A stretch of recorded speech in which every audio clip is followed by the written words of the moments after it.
Hello and welcome to math, where today we're going to learn how to do the distributive property. All right, so distributive property, that's when you have a number on the outside of the parentheses and you got some stuff on the inside of the parentheses. So we're going to first do this by showing you order of operations. So order of operations, if I was going to solve this, right, I would do this 3 plus 4 on the inside, right, because I have to do parentheses before I can multiply, right? So 3 plus 4 would give me 7. So this would give me 2 parentheses 7. And then when a number is touching the parentheses, that means multiply, right? 2 times 7 would give me 14. Okay? That would give me 14. So distributive property, what you do is you are going to get the same answer. You should, but I'll show you why. But distributive property, what you do is you take the number on the outside of the parentheses and you multiply it to both things on the inside of the parentheses. So we're going to times here. We're going to multiply. Right, so 2 times 3 would get me 6. 2 times 4 would get me 8. All right, well, what's 6 plus 8? Well, 6 plus 8 equals 14. Oh my goodness, we got the same answer. We got the same answer. Okay, so this is why the distributive property works. It means that you can take that number on the outside and you multiply it to stuff on the inside, you'll get the same answer as if you're using the order of operations, okay? So you might be wondering to yourself, why do I need to use the distributive property then if I can use order of operations? Well, if you look down here on your paper, we're about to do these, when you have a variable, you can't do order of operations because you don't know what that variable equals. It's an unknown value, right? So this is where you use the distributive property, is when you have an unknown value, a variable inside your parentheses or outside the parentheses, right? So that is where the distributive property comes in. So let's continue going with the notes and let's learn how to do distributive property. Okay, distributive property. When you distribute something, that means to give. Think about like in class, right? If a teacher's distributing out a worksheet, they're giving a worksheet to every student in that class, right? So that is what distribute means. It means you're giving it out. So in distributing property, what you're doing is you're giving the number on the outside of the parentheses to everything on the inside of the parentheses. All right? And by giving, we mean multiply. That's what we're talking about. Okay, so here's an example. So we had 5 parentheses 4 plus x. So what we do is we take that number on the outside, that 5, and we're going to times it to both things on the inside. So 5 times 4 gave me 20, and then 5 times x gave me 5x. And then that is it. We can't do anything else. That's our final answer. There's nothing else we can do there. We can't combine these because remember this has an x and this doesn't. So we can't combine those two. All right, same thing if you have a negative. All right, and the key thing to remember about negatives especially is that the sign in front stays with that term, right? Just like with the combining like terms. So on this one, I'm taking this -2 and I'm multiplying it to both things on the inside. So -2 times x would give me -2x. But this time, -2 times, remember this sign in front stays with this 3. So really this is a -3. So it's a -2 times a -3. Well, a negative times a negative gives me a positive, and 2 times 3 is 6. So this is my final answer.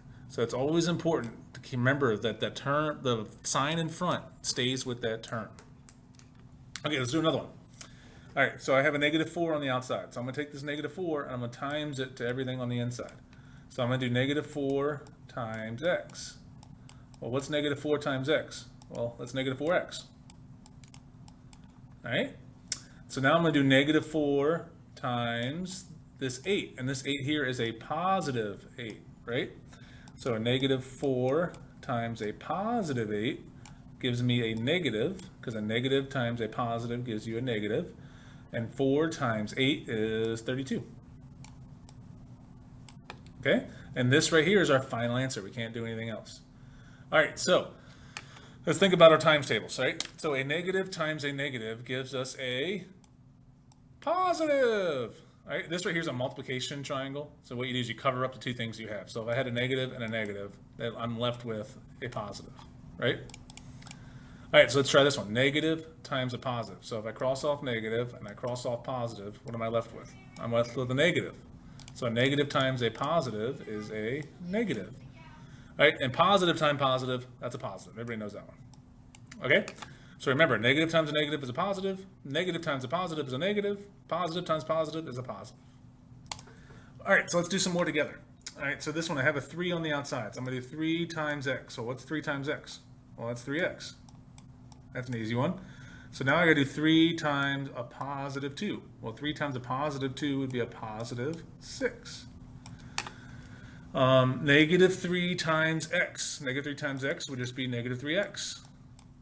So now I have negative 3 times a negative 2. Well, a negative times a negative is a positive. 3 times 2 is 6. You can see all these are very similar, just the signs are different, and that's what we want to key in on, right?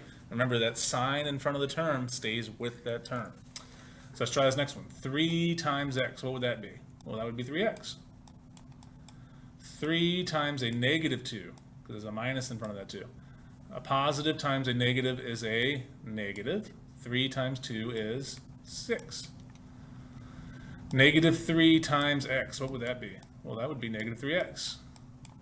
Negative 3 times 2. Well, this is a positive 2. So a negative times a positive is a negative. 3 times 2 is 6. Okay, so remember that sign in front stays with it. All right, let's try this next row. I'm going to change the color so it doesn't get too confusing. All right, so let's try this one. If I have a 3 on the outside again, so I'm going to do 3 times 2x. Okay, so now this is different. We have a number in front of the x. It's different than the ones we were just doing, right? All you do is you just multiply those two numbers. So what's 3 times 2? Well, 3 times 2 is 6, right? So this will just be 6x. All right, so now I gotta take this 3 times a negative 2. Well, a positive times a negative is a negative. 3 times 2 is 6. All right, let's try the next one.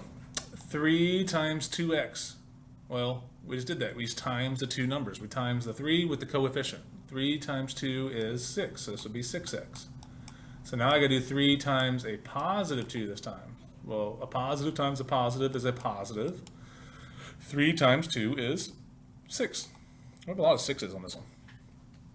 All right, we got 2 more we're gonna do. All right, so now these ones are a little different. They're not really different, but it's a little confusing at first until you get it down. So this one just says negative parentheses. Right, so that means we have to distribute a negative. So what's happening here is it's not written, but it's really a negative 1. They don't like to write 1s in algebra. They usually leave 1s out because 1 times something else doesn't change anything, so they don't write the 1s. But a negative 1 does change something. So really this is a negative 1 that's in front. So we got to take this negative 1 and times it to both things. Right? So negative 1 times a positive 4x. A negative times a positive is a negative. 1 times 4 is 4. So basically what's happening is you're changing the sign of what's inside the parentheses. A negative 1 times a positive 2. A negative times a positive is a negative. 1 times 2 is 2. A negative 1 times a negative 4x. A negative times a negative is a positive. 1 times 4 is 4, so that would be 4x. And now I got to do negative 1 times a negative 2, because it's a minus sign in front of that. So a negative times a negative is a positive. 1 times 2 is 2. Okay, so that is how we do the distributive property. All you're doing is you're taking the number that's touching the parentheses, the number that's next to the parentheses, and you're multiplying it to both things in the parentheses. Remember, if you ever get something like this where it's negative and like x plus 4 or whatever, right? If it's just a negative in front and there's no number, remember that that's really a negative 1. And that negative 1 is going to get distributed to both things. Okay? So all you do to distributive property, take the term on the outside, multiply it to everything on the inside.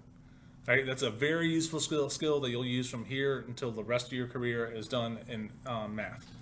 All right? If you ever have any questions, please ask a teacher, and I'll catch you next time. Bye-bye.